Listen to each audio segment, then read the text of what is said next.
And I R, इसमें gamma जो था, this was what was gamma, if you remember, it was the under root of the product of small z and small y, ठीक है। और फिर गेमा, गेमा का नाम हमने रखा था प्रोपगेशन कांस्टेंट। इसके दो पार्ट्स थे, एक रियल पार्ट था और एक इमेजिनरी पार्ट था। और इसमें जो ZC है, इसको हमने कैरेक्टरिस्टिक इम्पीडेंस का नाम दिया था। ये किसी भी ट्रांसमिशन लाइन के लिए गेमा और कैरेक्टरिस्टिक इम्पीडेंस की वैल्यू कैलकुलेट की जा सकती है, और ये कांस्टेंट होंगे for a given transmission line. x क्या चीज है? x is the distance from the sending end. If we are interested in finding how much current is there and how much voltage is there at the center of this transmission line, at half of the transmission line, then x will be equal to L by 2 if length of the transmission line is L by 2. Okay, so what will be the voltage at L by 2? Replace x by L by 2. Okay, you will get the voltage at the middle of this transmission line. So Vx and Ix, this quantity, this factor that we multiply with Vr, ठीक है, इस factor को हम अगर देखें तो this is nothing but cos hyperbolic गेमा x, ठीक है। इसी तरीके से ये वाला जो फैक्टर है, ये साइन हाइपरबॉलिक गेमा x है। ये फैक्टर है, of course this is sine hyperbolic गेमा x and this factor is cos hyperbolic गेमा x, ठीक है। सो Vx और Ix को हम लिख सकते हैं in terms of VR and IR and hyperbolic functions, ठीक है। So Vx is equal to cos hyperbolic gamma x VR plus ZC sin hyperbolic gamma x IR, and Ix will be equal to 1 over ZC sin hyperbolic gamma x into VR plus cos hyperbolic gamma x into IR, ठीक है। Also remember that, जैसा कि हमने पहले भी बात की है, this is A parameter, this is B parameter, this is C parameter and this is D parameter, ठीक है। And this A parameter and this D parameter they are equal, ठीक है, but B and C parameter they are not equal, ठीक है। और एक और identity हमने डिफाइन की थी, if you remember, A D is minus B C is equal to 0 और समथिंग लाइक दैट, वो भी हमने डिस्कस किया था। Is it clear? तो यहां तक हम बात कर चुके थे। नाउ वोल्टेज है, इस इक्वेशन को, इस इक्वेशन पे आने से पहले ये तो हमने एक पार्शियल, एक differential, second order differential equation थी, उसका हमने सॉल्यूशन निकाला, और उसमें फिर हमने कोई कांस्टेंट्स थे A1 और A2 इफ यू रिमेंबर, और उसके बाद फिर हमने A1 और A2 की वैल्यूज निकाली थी। लेकिन अगर मैं ओरिजिनल इक्वेशन को देखूं, जब डिफरेंशियल इक्वेशन को मैं सॉल्व करता हूँ, first order second order differential equation को, ठीक है, तो उस वक्त जो इक्वेशन मिली थी, इट वाज एक मिनट प्लीज,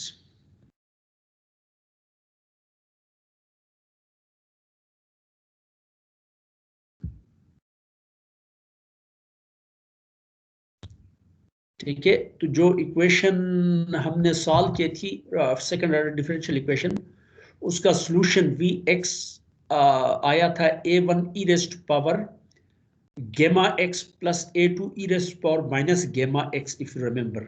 लेकिन गेमा क्या चीज था? Gamma was equal to alpha plus j beta, ठीक है। सो Vx को at this moment, rather than writing the solution of the first second order differential equation, इस फॉर्म में लिखने के बजाय शुरू वाला जो सॉल्यूशन मैंने निकाला था, जिसमें A1 और A2 जो थे अननोन थे, और उनको मैंने फिर कंप्यूट किया था A1 और A2 को, दो इक्वेशन को सॉल्व करने के बाद, और वहां से A1 और A2 मेरे पास आए थे, ठीक है। तो ये जो पहले स्टेप में जो सॉल्यूशन में मेरे पास आया था, बेसिकली मैं उस सॉल्यूशन को लेके चल रहा हूँ यहाँ से आगे, ठीक है। तो ये इक्वेशन आई थी सेकंड ऑर्डर डिफरेंशियल इक्वेशन के सॉल्यूशन में।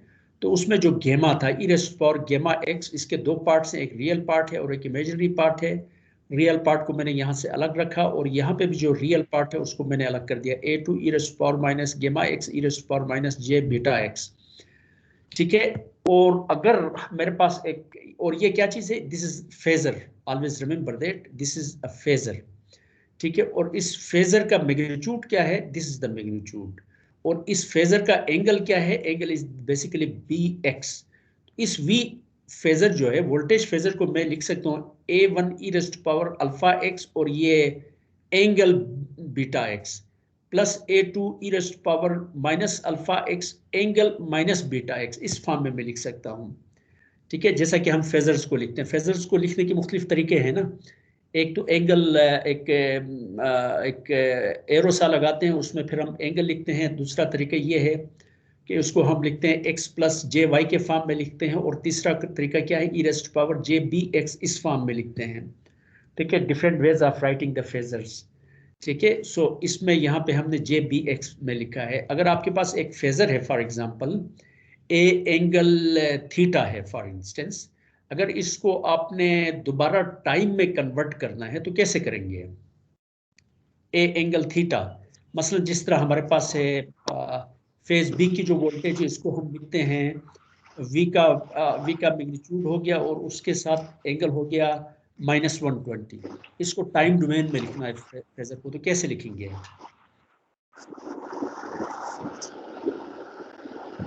फेजर से टाइम डोमेन में जाएंगे तो कैसे जाएंगे?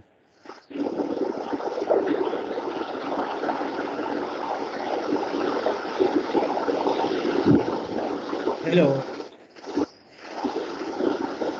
हेलो, जी अंसारी साहब। जी सर। एक आपके पास फेजर है जी सर। और वी बी है फॉर एग्जांपल, फेज बी की वोल्टेज, वो कैसे लिखते हैं? फेज बी की वोल्टेज का मैग्नीट्यूड हो गया, ठीक है, और उसके साथ हम एरो लगाते हैं, एरो सा जो जी सर, इक्वल उसका फेज एंगल यहाँ पे लिखते हैं। फेज एंगल लिखते हैं। इसको अगर मैंने इस फेजर को टाइम डोमेन में लिखना हो तो कैसे लिखूंगा, जिसमें टाइम भी आ जाए? सर पता नहीं।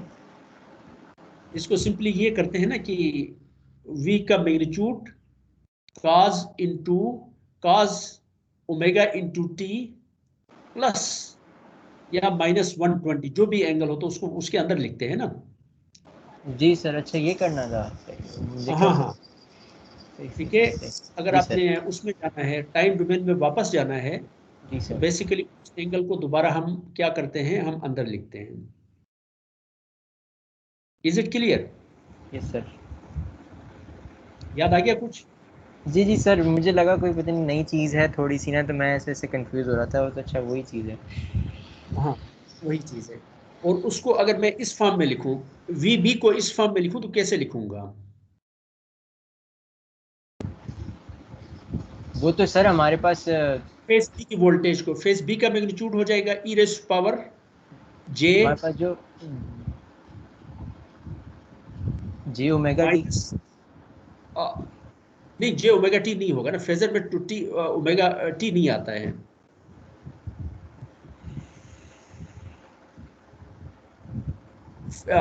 वोल्टेज है मैग्नीट्यूड और उसके साथ जो एंगल है, एक तरीका तो वो है ना, उस तरीके से हम रिप्रेजेंट करते हैं। दूसरा तरीका क्या है, उसको magnitude multiplied by cos -120 plus J magnitude voltage का इंटू साइन -120, एक उस फॉर्म में करेंगे। और तीसरा तरीका क्या है, यहाँ पे हम मैग्नीट्यूड लिखेंगे ई रेज़्ड टू पावर माइनस जे 120 लिखेंगे, या रेडियंस में उसको लिखेंगे। Did you get my point? Yes sir. ठीक है, ऐसे लिखते हैं ना, ठीक है ना। तो अब देखिए, इसको इसको अगर मैं टाइम में लिखूंगा तो सिंपली टाइम में हम क्या करते हैं, टाइम डोमेन में किसी भी फेजर को अगर एंगल के फॉर्म में हो, तो जैसा कि मैंने आपको बताया कि ऑटोमेटिकली हम वहां से कॉस थीटा लिखते हैं, उसके बाद फिर अंदर ओमेगा इंटू टी लिखते हैं, और उसके बाद फिर उसमें क्या करते हैं, वो जो एंगल है उसको ऐड या सब्ट्रैक्ट करते हैं।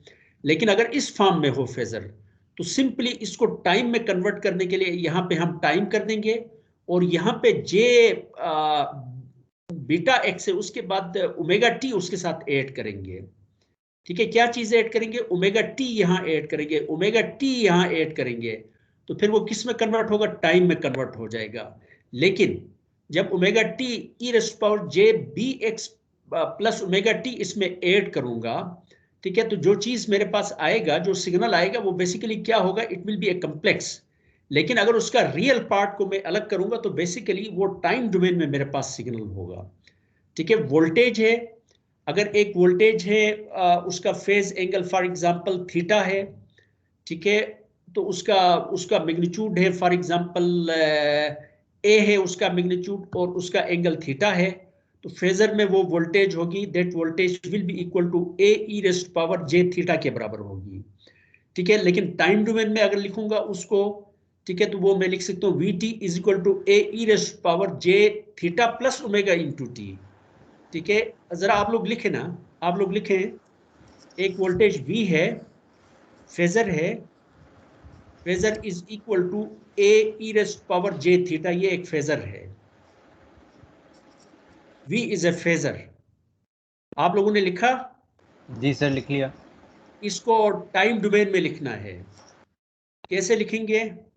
We t sir is equal to v t is a equal to A into e raised power j theta plus omega t, ठीक है। लेकिन ये कम्प्लेक्स नंबर है। अब ये जी जो सर। वी टी एक कम्प्लेक्स नंबर है, इसका रियल पार्ट ले लें।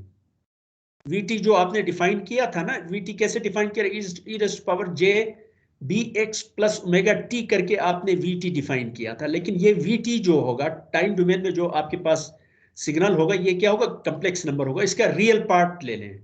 रियल पार्ट किसके बराबर होगा? ए एक e raised cos power cos theta plus theta omega plus into, omega t. Very simple. Is it clear? तो जी सर। बेसिकली फेजर से जब हम दोबारा वोल्टेज टाइम डोमेन में आते हैं या टाइम डोमेन से फेजर में जाते हैं, तो फेजर में फिर टाइम इंफॉर्मेशन को हम डिस्कार्ड करते हैं। बेसिकली सिर्फ एंगल जो है, फेज एंगल है, उसको हम रिटेन करते हैं, टाइम इंफॉर्मेशन को हम रिमूव करते हैं, ठीक है। तो यहाँ पे ये जो वी एक्स है, this is phasor, basically phasor के फॉर्म में है। यहां से मैं टाइम डोमेन में लिखना चाहता हूं। एक चीज, इंपॉर्टेंट चीज तो ये है कि ये फेजर एक्स पे भी डिपेंड करता है, डिस्टेंस पे डिपेंड करता है, ठीक है। अगर x 0 हो तो इस फेजर की वोल्टेज फेजर की वैल्यू कुछ और होगी।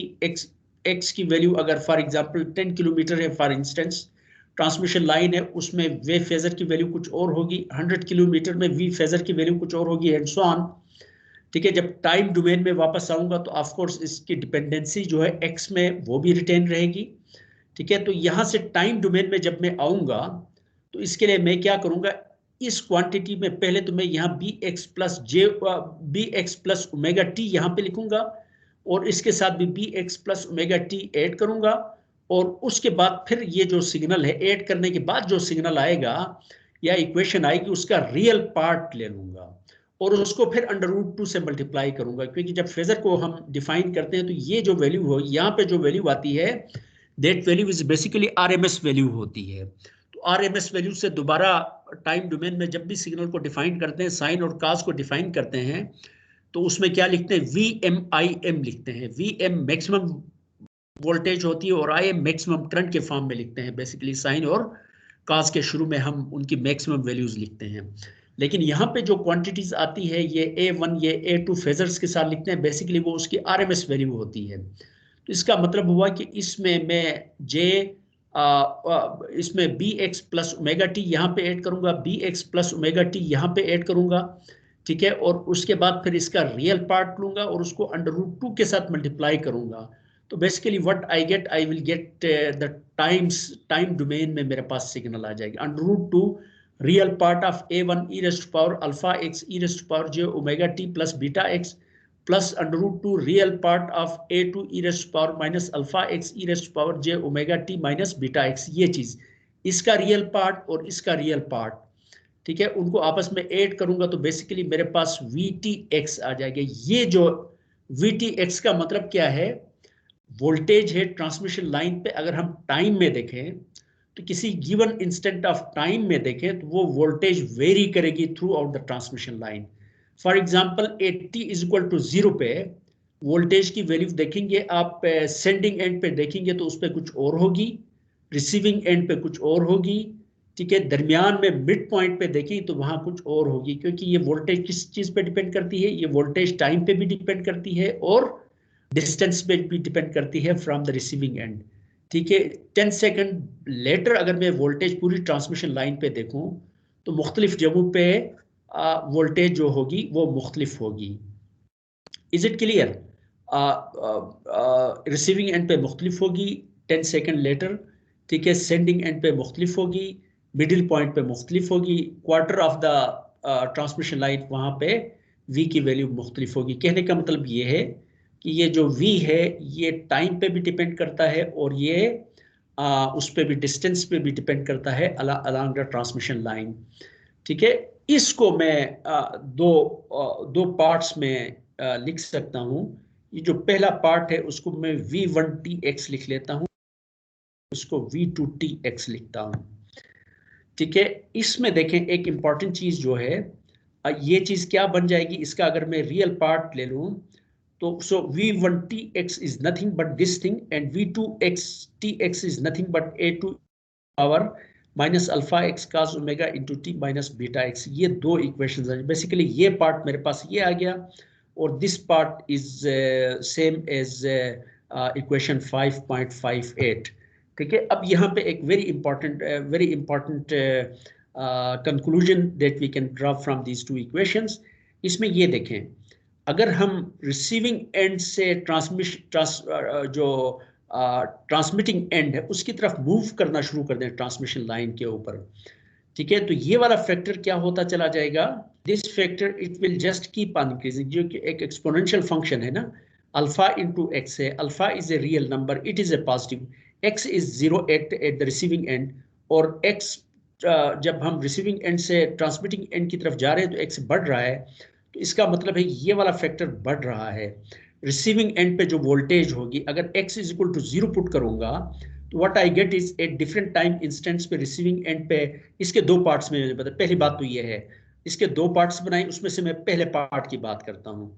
ये जो पहला पार्ट है, इन दोनों का सम जो है, this part plus this part, इन दोनों का सम जो है, that is the voltage at transmission at any point in the transmission line। अगर मैं रिसीविंग एंड की बात करूं तो basically x will be is equal to 0, x will be is equal to 0 इन दोनों पार्ट्स में, ठीक है। और किसी भी टाइम इंस्टेंट पे रिसीविंग एंड पे ये दोनों वोल्टेजेस हैं, ये मैं फाइंड कर सकता हूं, और इन दोनों का सम जो होगा वो रिसीविंग एंड की वोल्टेज होगी किसी भी टाइम इंस्टेंट पे, ठीक है। इसमें से मैं सिर्फ पहले पार्ट को, बाद में मैं इसको एक खास किस्म का नाम दूंगा जो कि ऑलरेडी किताब यहाँ पे दे चुका है, लेकिन पहले मैं एक्सप्लेन करूंगा और उसके बाद फिर मैं इसको एक खास किस्म का नाम दूंगा, ठीक है। सो इस इक्वेशन को अगर मैं देखूं तो यहाँ पे अल्फा एक्स है, एक्स इज इक्वल टू 0 है, ठीक है, और उसके बाद एक्स बढ़ना शुरू हो जाए, अगर मैं टाइम को फ्रीज कर दूं फॉर एग्जांपल, ठीक है, 10 सेकेंड पे फ्रीज कर दूं, लेकिन ये एक्स को मैं बढ़ाता चला जाऊं ट्रांसमिशन लाइन के रिसीविंग एंड से सेंडिंग एंड की तरफ, तो ये क्वांटिटी क्या हो रही है, ये बढ़ रही है, ठीक है। और ये जो वोल्टेज है, वोल्टेज का ये वाला जो फैक्टर है cos omega into t plus b x, ये भी चेंज हो रहा है, लेकिन ये एक्स, ये वाला जो एंगल है, ये बेसिकली एक एंगल एडवांस करता है वोल्टेज, ठीक है, ये एंगल भी बढ़ रहा है, ठीक है। रिसीविंग एंड पे जो वोल्टेज है, ठीक है, उसका एंगल, उसका फेज एंगल को अगर मैं 0 ले लूं, लेकिन उसके बाद अगर मैं रिसीविंग एंड से ट्रांसमिशन एंड की तरफ अगर मूव करना शुरू कर दूं तो ये एंगल क्या हो रहा है, ये बढ़ रहा है, ठीक है। और ये वाला उसका मैग्नीट्यूड भी क्या हो रहा है, ये बढ़ रहा है, ठीक है। जबकि दूसरा वाला जो कंपोनेंट है, अगर इसको मैं देखूं, रिसीविंग एंड से जब मैं ट्रांसमिटिंग एंड की तरफ मूव करना शुरू कर दूं तो बेसिकली ये फैक्टर क्या हो रहा है, कम हो रहा है, और ये फेज एंगल क्या हो रहा है, दिस इज लीडिंग, ऊपर हम प्लस है और यहाँ पे माइनस है, ये लेगिंग है, ठीक है। फेज भी चेंज हो रहा है। अगर इस कंपोनेंट को देखूं तो इस कंपोनेंट में मुझे ये पता चलता है, रिसीविंग एंड से जब मैं ट्रांसमिटिंग एंड की तरफ मूव करता हूं तो एक तो वोल्टेज का मैग्नीट्यूड कम हो रहा है, और दूसरा फिर ये इसका फेज एंगल क्या हो रहा है, लेग करती है जो वोल्टेज जो डिफरेंट पॉइंट्स पे होगी। इसको मैं कैसे इसको मैं अगर मैं इसको कंपेयर करूं with the motion of waves की अगर मैं बात करूं, अगर किसी पॉइंट पे वेव्स जनरेट हो जाएं, ठीक है, और उसके बाद अगर वेव्स अगर मूव करें किसी डायरेक्शन पे, ठीक है, आहिस्ता आहिस्ता उनका मैग्नीट्यूड क्या होता है, कम होता चला जाता है, ठीक है। और उसके बाद फिर रिसीविंग एंड पे जब वो वेव्स स्ट्राइक करती हैं तो उसके बाद फिर वो वेव्स क्या होती हैं, रिफ्लेक्ट होती हैं, ठीक है। लेकिन रिफ्लेक्ट होने के बाद फिर इनका ये जो वेव है, इसको अगर मैं वेव के तौर पे ले लूं तो सेंडिंग एंड पे इसका मैग्नीट्यूड क्या होगा, या वोल्टेज है, forget about waves, sending end पे इसका मैग्नीट्यूड क्या है, मैक्सिमम है। आहिस्ता आहिस्ता इसका मैग्नीट्यूड क्या हो रहा है, V1t, आहिस्ता आहिस्ता t को मैं फ्रीज कर दें, टाइम को आप फिक्स कर दें, सिर्फ x को चेंज करें, ठीक है। तो V1 x पे अगर हम इसको देखो तो x बेसिकली रिसीविंग एंड पे x मैक्सिमम है, और उस पे ट्रांसमिटिंग एंड पे x मैक्सिमम है, और रिसीविंग एंड पे x 0 है, ठीक है। अगर ट्रांसमिटिंग एंड से रिसीविंग एंड की तरफ चलता चला जाऊं तो ये वाला फैक्टर क्या होता चला जाता है, ठीक है। टाइम को मैंने फ्रीज कर दिया तो इसका मतलब है ये फैक्टर कांस्टेंट है, लेकिन x चेंज हो रहा है, इसकी वजह से इसका एंगल भी चेंज हो रहा है। एट द सेम टाइम इसका मैग्नीट्यूड भी आहिस्ता आहिस्ता कम हो रहा है, ठीक है, रिसीविंग एंड पे। जबकि इस अगर दूसरी वाली क्वांटिटी को देखूं तो ये रिसीविंग एंड पे मैक्सिमम है, लेकिन उसके बाद रिसीविंग एंड से जब ट्रांसमिटिंग एंड की तरफ मूव करना शुरू कर देते तो ये आहिस्ता आहिस्ता कम होनी शुरू हो जाती है। और इन दोनों का सम जो है, it will be the voltage at any time instant and at any location on the transmission line, ठीक है। तो ये वाली जो लाइन है, ठीक है, जो फर्स्ट टर्म है जिसकी हमने बात की, ठीक है, इसको बेसिकली हम इंसिडेंट वेव कहते हैं, ठीक है। इसका बिहेवियर जो है, वोल्टेज और करंट्स का behaviour, they behave just like waves in water for example, ठीक है। इसी तरीके से यहाँ पे भी वोल्टेजेस जो बिहेव करती हैं, तो इसकी जो दो पार्ट्स हैं, ऑफ कोर्स कोई भी वेव होती है उसका जब जाके तालाब में, पानी में जब आप वेव्स जनरेट करते हैं तो वो वेव्स मूव करती हैं और तालाब के किनारे से टकरा के कुछ एनर्जी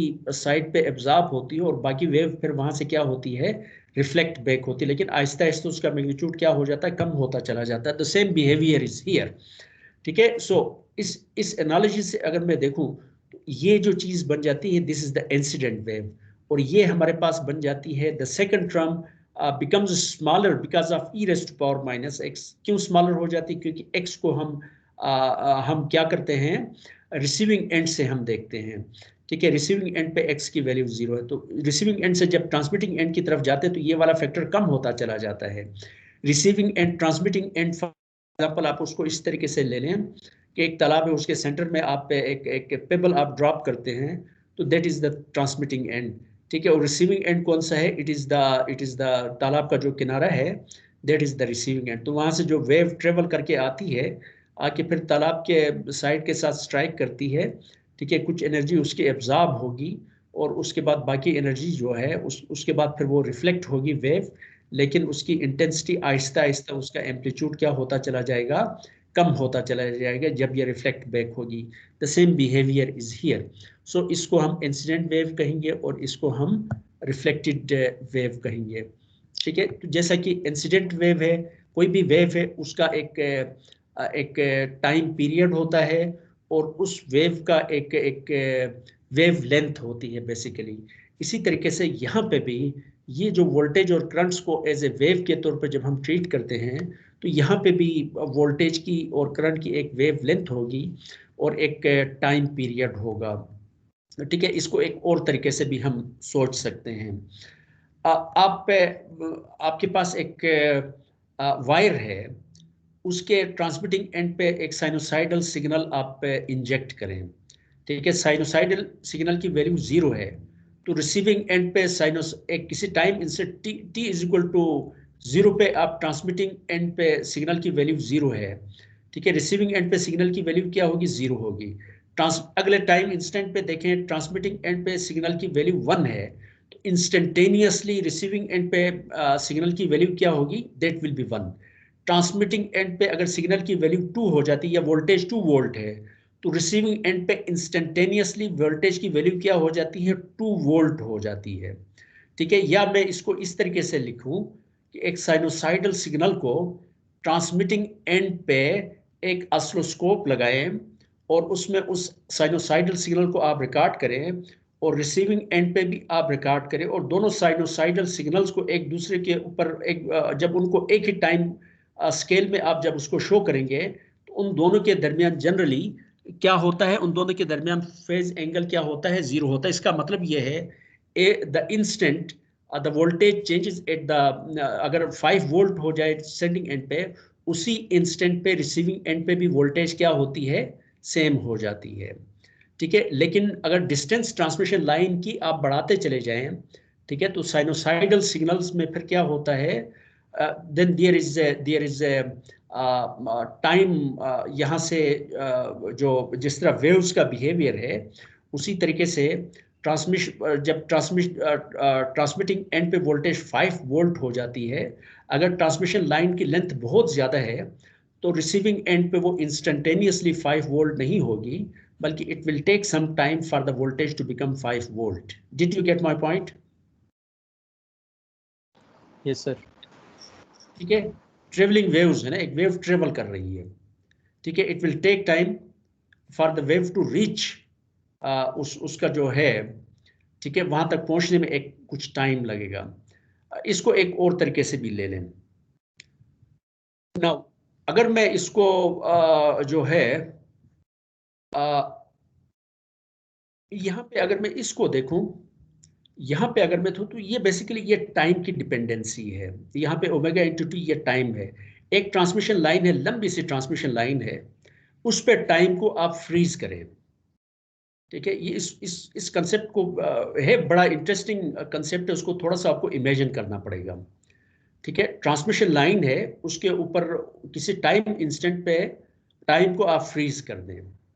ठीक है, उसके बाद उस ट्रांसमिशन लाइन पे आप वोल्टेज को देखना शुरू कर दें. Do you expect the voltage to be same throughout the transmission line at a given instant of time? नहीं सर. क्यों? सर ओवरऑल वोल्टेज तो सेम होगा, लेकिन जो उनके कंपोनेंट्स होंगे वो अलग हो रहे होंगे ना. नहीं, वोल्टेज सेम नहीं होगा ना. ये डिपेंड करता है किस चीज पे डिपेंड करती है. वोल्टेज बी एक्स, अगर टाइम को फ्रीज कर दूं और एक्स को वेरी कर दूं, तो बेसिकली पूरी ट्रांसमिशन लाइन के ऊपर ये साइनोसाइडल किसी गिवन टाइम इंस्टेंट पे वोल्टेज जो है, ठीक है, वो क्या है, एक साइनोसाइडल वोल्टेज है. क्योंकि ये देखे ना, अगर मैं इसको फ्रीज कर दूं, इस फैक्टर को मैं फ्रीज कर दूं, इज इट क्लियर? फ्रीज कर दूं तो बेसिकली ये चीज वेरी हो रहा है ना, ट्रांसमिशन लाइन के ऊपर मूव करूं तो ये वाला फैक्टर वेरी हो रहा है. तो इसका मतलब है cos constant plus b theta. ठीक है, तो इसका मतलब ये हुआ कि ये वाला फैक्टर, इसको अगर मैं प्लॉट करूं तो ये फिर मेरे पास क्या हो जाएगा, एक साइनोसाइडल सिग्नल बन जाएगा. Is it clear? देखें, इसको इस तरीके से ले, इसको इस तरीके से ले, एक और तरीके से. जब हम बात करते हैं ना, हम सिग्नल वोल्टेज की बात करते हैं कॉस ओमेगा इंटू टी. अगर वेव की जबान में बात करें तो इसका मतलब क्या है, इसका मतलब ये है, जब भी हम किसी सिग्नल की बात करते हैं कॉस ओमेगा इंटू टी, इसका मतलब होता है वेव का पार्टिकल जो ऊपर नीचे जो मूव करता है ना, ये basically this is omega into T. जो एफ की बात करते हैं, ठीक है, दिस इज द पार्टिकल, ठीक है, जो पानी का पार्टिकल जो ऊपर वर्टिकल डायरेक्शन पे जो मूव करता है, ऊपर नीचे जो मूव करता है, ठीक है, ये बेसिकली उसकी फ्रीक्वेंसी है. लेकिन इसके जो दो ट्रफ हैं या दो क्रेस्ट हैं, बेसिकली इनके दरमियान जो डिस्टेंस होता है, स्पेस में जो डिस्टेंस होता है, that distance is wave length. वो उसकी वेव लेंथ होती है. ठीक है, साइनोसाइडल सिग्नल में जो टाइम में हम सिग्नल को प्लॉट करते हैं, तो इसमें दो पीक्स के दरमियान जो डिस्टेंस है, this is not the wave length. Sometimes students इसको वेव लेंथ समझते हैं. ये वेव लेंथ नहीं है, ये पीरियड है. जब भी वेव लेंथ की बात करेंगे तो वेव लेंथ हमेशा कहाँ पे आती है, it's idea, it's concept is in space. ठीक है, इसमें ये जो ओमेगा की बात करते हैं, तो ओमेगा बेसिकली ट्रांसमिटिंग एंड या रिसीविंग एंड पे वोल्टेज को आप क्या करें, किसी ऑसिलोस्कोप में देखें.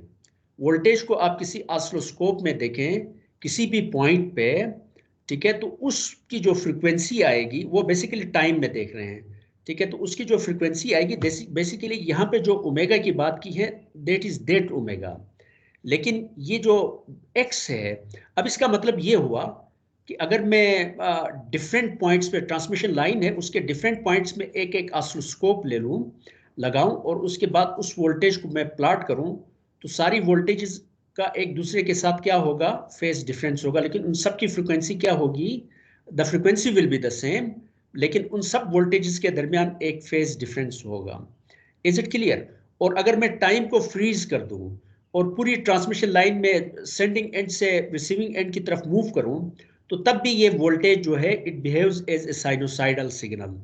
ठीक है, लेकिन ये साइनोसाइडल सिग्नल अब किस में है? इन टर्म्स ऑफ एक्स में है। तो इसका मतलब ये हुआ कि दो टाइम को फ्रीज करने के बाद जो साइनोसाइडल सिग्नल इस ट्रांसमिशन लाइन के ऊपर आया है इन एक्स, ठीक है, और उस एक्स में जो दो पीक्स जो हैं उस साइनोसाइडल सिग्नल के, ठीक है, उन दोनों के दरमियान जो डिस्टेंस होगा, that distance will be the wave length of this incident wave or reflected wave. Did you get my point? सही सर रिपीट कर क्वेश्चन है मेरा सर। जी बेटा। सर मैंने ये पूछना है आपसे कि जो आप ये वोल्टेज, ये साइनोसाइडल वेवफॉर्म की बात कर रहे हैं, वो sinusoidal waveform v1 of tx को रिप्रेजेंट कर रहा है या vt ऑफ x को रिप्रेजेंट कर रहा है?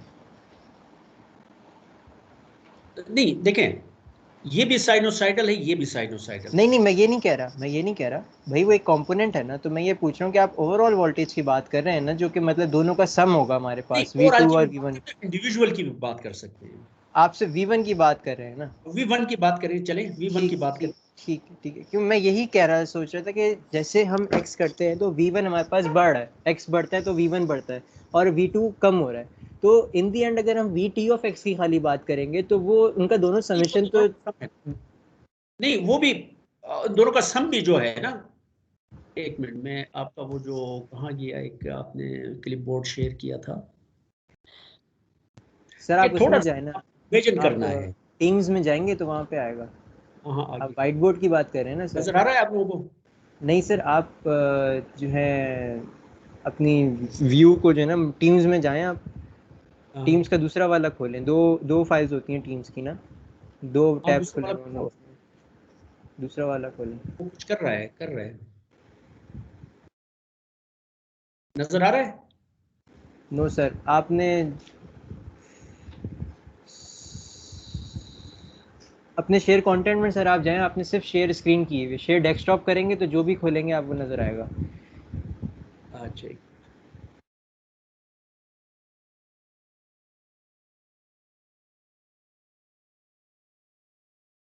कौन सा है?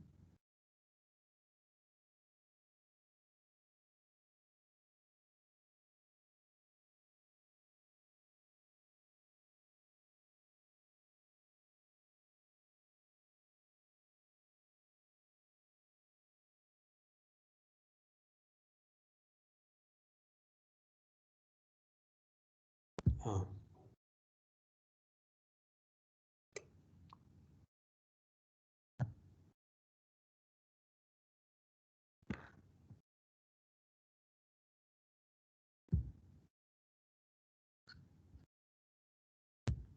नजर आ रहा है? जी सर, ओपन हो रहा है, लोड हो रहा ये आपके पास ट्रांसमिशन लाइन है, टेढ़ी मेढ़ी सी बनी है, ठीक है है। सर, वो लोड हो रहा है अभी, एक मिनट। इस पॉइंट पे, इस ट्रांसमिशन लाइन पे, इस पॉइंट पे आप सिग्नल को प्लॉट करें, ठीक है, टाइम पे। फॉर एग्जांपल इस पॉइंट पे ये सिग्नल इस तरह का है।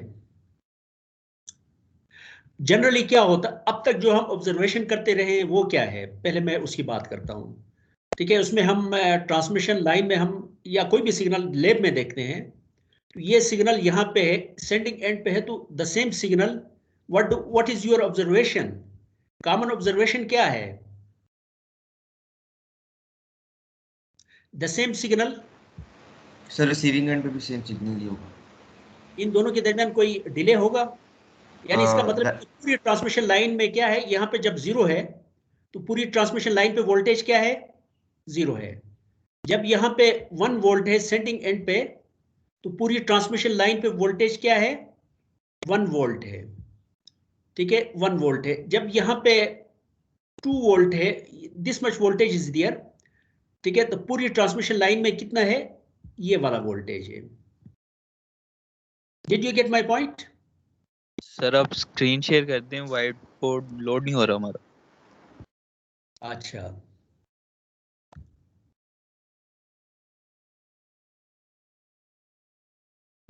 अब लोड नहीं हो रहा है तो फिर तो किसी का भी नहीं हो रहा है। सर शेयर कंटेंट में मसला आ रहा है, वो तो आपने शायद दूसरे मेथड से किसी से कंटेंट शेयर किया है। व्हाइट बोर्ड आप भी नजर नहीं आ रहे हैं?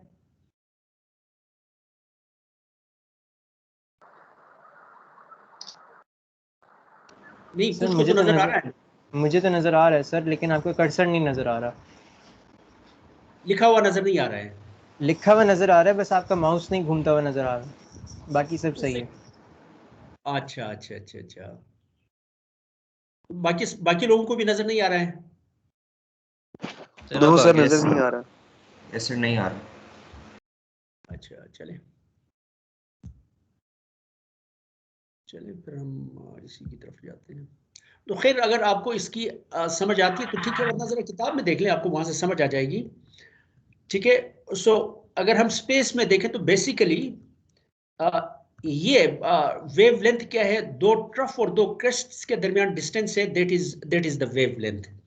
ठीक है। और स्पेस में in along the length of the transmission line, ठीक है, length of the transmission line पे दो डिफरेंट पॉइंट्स पे वोल्टेज जो होगी वो डिफरेंट होगी। ठीक है। और दो ट्रफ्स हैं, दो पीक्स हैं वोल्टेजेस के। ठीक है। और उनके दरमियान जो डिस्टेंस होगा वो दैट इज द वो हमारे पास क्या होगा, that is the wave length के बराबर होगा। And that is equal to, यहाँ पे अगर मैं देखूं, ये अगर बी बीटा इंटू एक्स की जगह मैं लेमडा लिख दूं, beta into lambda, that is equal to 2 pi के बराबर। अगर बेसिकली दो ट्रफ्स के दरमियान जो एंगल होता है that is 2 pi, and that angle is also is equal to beta into lambda के बराबर, एक्स को जब मैं लेमडा के बराबर पुट करता हूँ। ठीक है। So beta into lambda is equal to 2 pi, और यहाँ से फिर लेमडा की वैल्यू आती है which comes out to be 2 pi divide by beta. ये basically this is the wave length of the voltage. ठीक है। वोल्टेज वेव जो है उसकी वेव लेंथ है हमारे पास है 2 पाई डिवाइड बाई बीटा के बराबर है। And for if we neglect the losses in the transmission line, इसमें जी की बात की थी, कंडक्टेंस की बात की थी, वो अगर जीरो के बराबर है और उसकी रेजिस्टेंस भी अगर जीरो के बराबर है, इसका मतलब ये हुआ कि प्रोपगेशन कांस्टेंट जो है गेमा में जो अल्फा की वैल्यू है, when ever this transmission line का की रेजिस्टेंस जीरो के बराबर हो, तो ये वाला फैक्टर हमारे पास क्या होता है, जीरो हो जाता है, ये वाला फैक्टर जीरो हो जाता है। तो सिंपली फिर हमारे पास क्या चीज है, what we have is we will have a sinusoidal signal. ठीक है। So here is when there is no when r is equal to 0, तो उस सूरत में फिर हमारे पास बीटा जो है that comes out to be omega L C under root. ये प्रीवियस इक्वेशंस हैं, उसको थोड़ा सा आप अगर देखेंगे तो वहां से आपको समझ आ जाएगी कि beta is equal to pi under root L divide by C क्यू आया। ठीक है। और जेड सी की वैल्यू, इफ जेड सी की वैल्यू क्रिटिकल एम्पीडेंस जो है इसकी वैल्यू हमने क्या बताई थी, it was small z divide by small y के बराबर था। ठीक है। But when r is equal to 0, in that case zc जो क्रिटिकल एम्पीडेंस जो है, ठीक है, जो इसको हम व्हेन व्हेन क्रिटिकल एम्पीडेंस किसके बराबर है, small z divide by small y, और ये भी बेसिकली क्रिटिकल एम्पीडेंस है। लेकिन जब r रेजिस्टेंस जो है ट्रांसमिशन लाइन उसको 0 के बराबर पुट करें तो ZC हमारे पास किसके बराबर आता है, it comes out to be ये क्या चीज है, L डिवाइड बाई C, और L क्या चीज है, L is equal to henries per metre line की इंडक्टेंस है, और C क्या चीज है, इट इज फेराड्स पर मीटर लाइन की कैपेसिटेंस है। इन दोनों के रेशियो के अंडर रूट के बराबर आता है critical resistance, critical impedance. And the important thing is जब हमारे पास R इज इक्वल टू 0 के बराबर हो तो ये जो क्रिटिकल एम्पीडेंस है इसको हम कहते हैं सर्ज एम्पीडेंस का नाम दे देते हैं। ठीक है। Critical impedance is also known as surge impedance. ठीक है। सब्सटीट्यूटिंग फॉर बीटा इन 560, और किसी वेव, जब हम वेव की बात करते हैं तो ऑफ कोर्स वेव की एक स्पीड भी होती है। वेव की स्पीड की इक्वेशन आप लोगों को याद है या नहीं?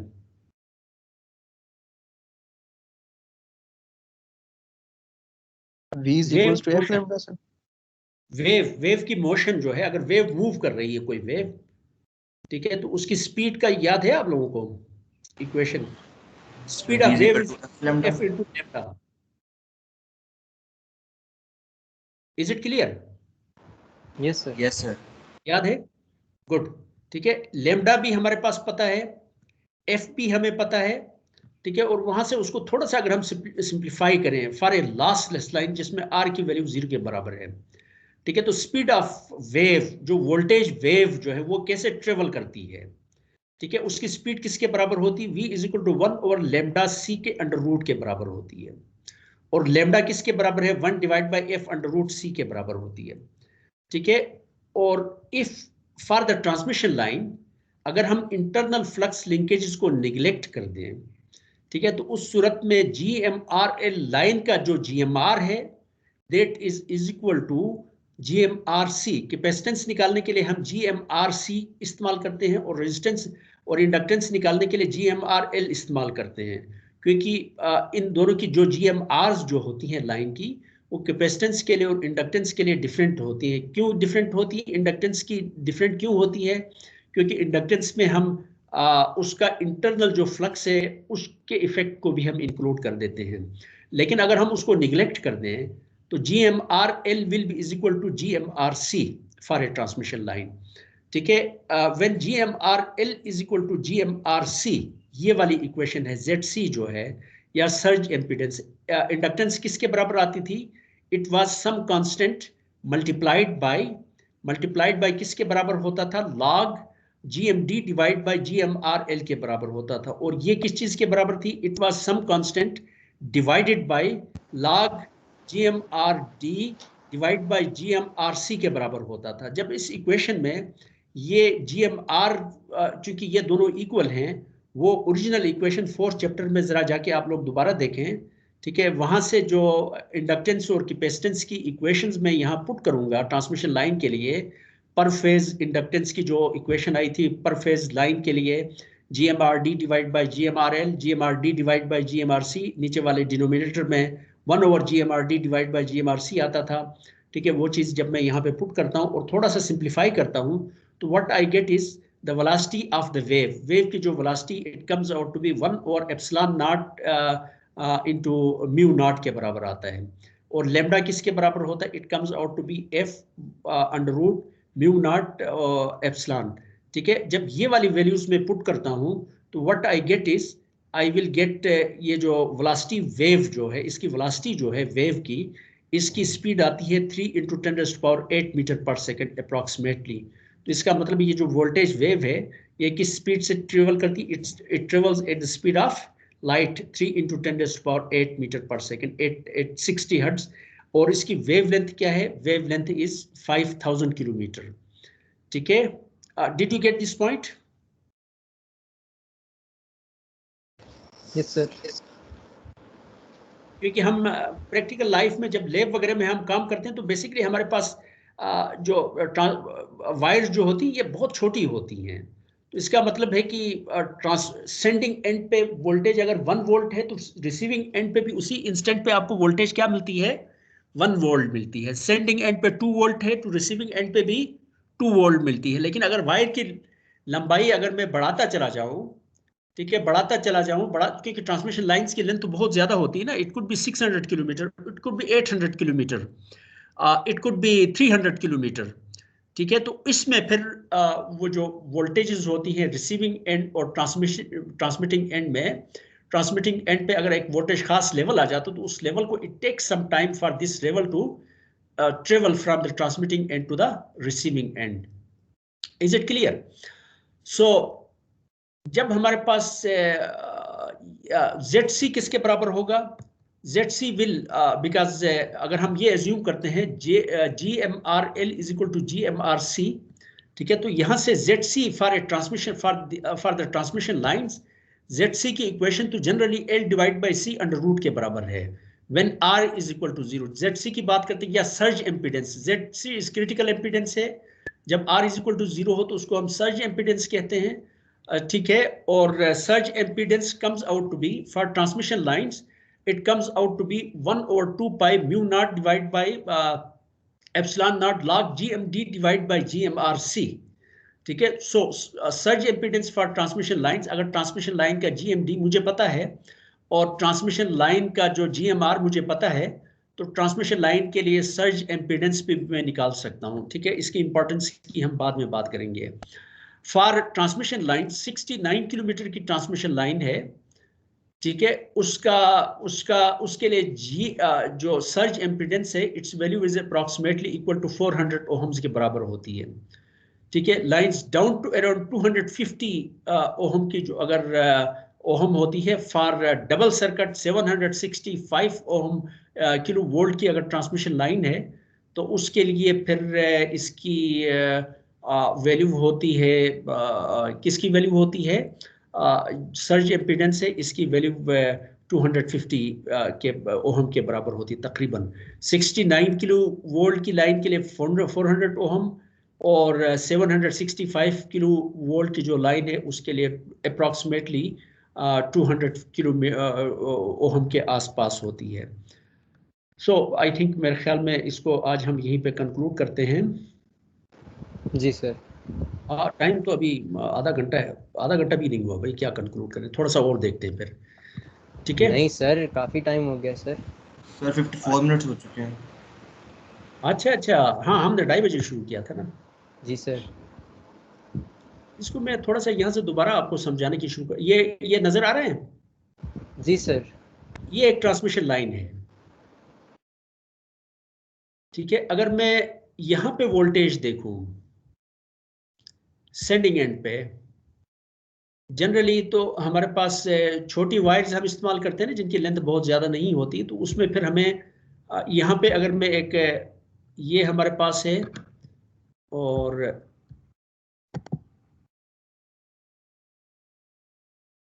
इसको मैं यहाँ पे करता हूँ ग्रुप, और देन आई हैव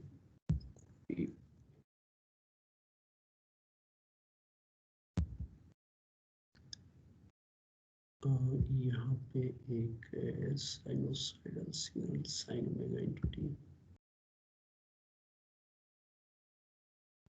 ये है सेंडिंग एंड पे। सेंडिंग एंड पे वोल्टेज ये है। What do you expect, what type of voltage will be there at the receiving end, जो यहाँ पे वायर्स इस्तेमाल करते हैं आप लैब में? सर सेम वोल्टेज होगा sir. Same, her instant of time पे क्या होगा, सेम Same. होगा। यहाँ पे जो वोल्टेज है जीरो है, जीरो टाइम पे यहाँ पे भी जीरो होगी। यहाँ पे 1 सेकंड पे ये वोल्टेज है, तो यहाँ पे भी रिसीविंग एंड पे उसी इंस्टेंट पे ये वोल्टेज होगी, ठीक है। लेकिन अगर ट्रांसमिशन लाइन की लेंथ को मैं बढ़ाता चला जाऊं, फिर क्या होगा?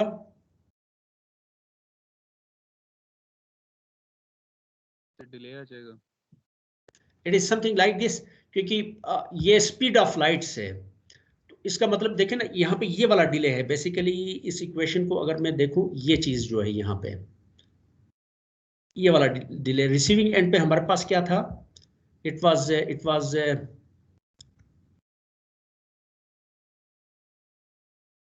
This thing. यहाँ पे ये देखिए, इस पे भी डिपेंड करता है, बी एक्स पे भी डिपेंड करता है, ठीक है। अगर सेंडिंग एंड पे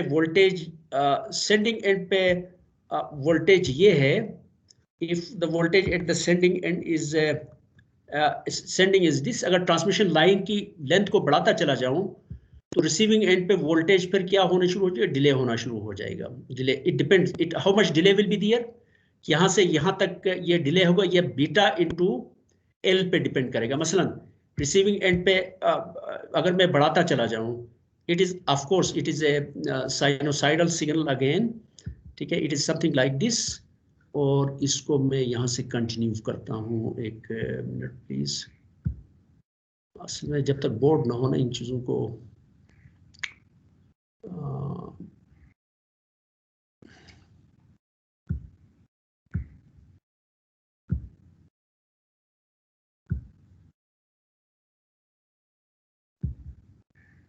ये इज इट क्लियर? ये मेरे पास सेंडिंग रिसीविंग एंड पे, और कितना डिले आएगा ये किस चीज पे डिपेंड करेगा, it will depend upon B into X, B into the distance between receiving end. अगर हम सिर्फ रिसीविंग एंड और ट्रांसमिटिंग एंड के दरमियान की अगर हम बात करें, ठीक है, ट्रांसमिटिंग एंड और रिसीविंग एंड की अगर हम बात करें, वोल्टेज की बात करें, ठीक है, तो उसमें फिर कितना डिले आएगा ये इन दोनों वोल्टेजेस के दरमियान, that will depend upon beta. Beta कहाँ से आएगा? Beta is equal to under root small Z small Y, और उसका जो इमेजिनरी पार्ट है वो बेसिकली बीटा है। ठीक है, और डिस्टेंस बिटवीन ट्रांसमिटिंग एंड और रिसीविंग एंड के दरमियान जो डिस्टेंस है उसको बीटा के साथ मल्टीप्लाई करें। बीटा के साथ मल्टीप्लाई करने के बाद जितना एंगल आएगा बेसिकली ये जो वोल्टेज यहाँ पे वोल्टेज है, that voltage will delay by this much beta into X के बराबर डिले हो जाएगा। ठीक है, अगर मैं लेंथ बढ़ाता चला जाऊं तो ऑफ कोर्स फिर ये डिले क्या होता चला जाएगा, it will just keep on increasing. ठीक है ना, अल्टीमेटली अगर फर्दर मैं लेंथ बढ़ाता चला जाऊं तो एक इंस्टेंट ऐसा आ जाएगा कि जिसमें ये देखें यहाँ से ये, and it could be something like this. Further अगर मैं बढ़ाता चला जाऊं तो it will be something like this. ठीक है, ये हो जाएगा। ठीक है, और उसके बाद फर्दर अगर मैं बढ़ाऊं, डिस्टेंस को बढ़ाऊं तो it will even this much delay, even if यहाँ पे सर समझ आ गई सर बात, ये आप लोगों को समझ आ गई? आप जो बताना चाह रहे हैं, जी जी जो आप बताना चाह रहे हैं वो समझ आ गया कि वो यहाँ पे बढ़ रहा है, यहाँ पे वोल्टेज बढ़ रही है, लेकिन यहाँ पे वोल्टेज कम हो रही है क्योंकि डिले आ गया है। Delay, is it clear? जी सर। बेसिकली ये एक डिले वेव सिग्निफिकेंट होता है जी, तो ये इसकी स्पीड ऑफ लाइट से अगर मूव कर रहा है तो इतना सिग्निफिकेंट डिले तो होना नहीं चाहिए। नहीं, ट्रांसमिशन लाइंस में हमारे पास कितना है 600 किलोमीटर वेव लेंथ की हमने बात की है ना। वेव लेंथ इज कोई 5000 किलोमीटर है। ठीक है, लेकिन ट्रांसमिशन लाइन है 300 किलोमीटर है, 360 किलोमीटर है, 500। ये जो लैब्स में हम करते रहते हैं इसमें तो कोई फर्क नहीं पड़ता है, लेकिन ट्रांसमिशन लाइंस में भी of course it's very very small. ठीक है, लेकिन but still it is there. Sir जो V1 था वो हमारा सेंडिंग एंड पे था और V2 था वो हमारे रिसीविंग एंड पे था। सेंडिंग एंड से वेव वोल्टेज जा रही है ना, सेंडिंग एंड से ये वाली वोल्टेज जा रही है। इंसिडेंट वेव हमारे पास कौन सी है?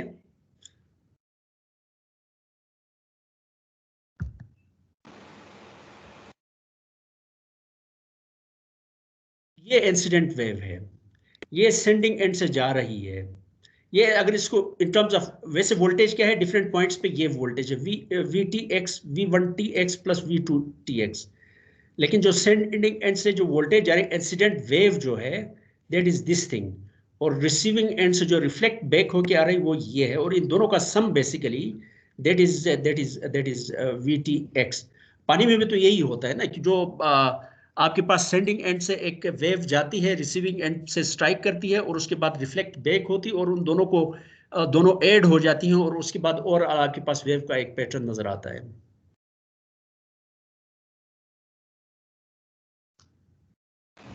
Yes is it clear? चलें इसको थोड़ा सा देख के आ जाएं। इसको अभी इस तरीके से ज़बानी बगैर बोर्ड के और बगैर उसके थोड़ा सा समझाना मुश्किल हो जाता है, but this is very interesting idea. इसके बारे में थोड़ा सा गौर करें, और अगर आपको समझ आ गई तो यू विल एंजॉय। जी सर। ठीक है ना, तो इसको थोड़ा सा देख के आ जाए तो अगली मरतबा फिर और चीज़ें हम आगे इंशाल्लाह करेंगे। ठीक है, ठीक है बेटा, खुदा हाफिज़।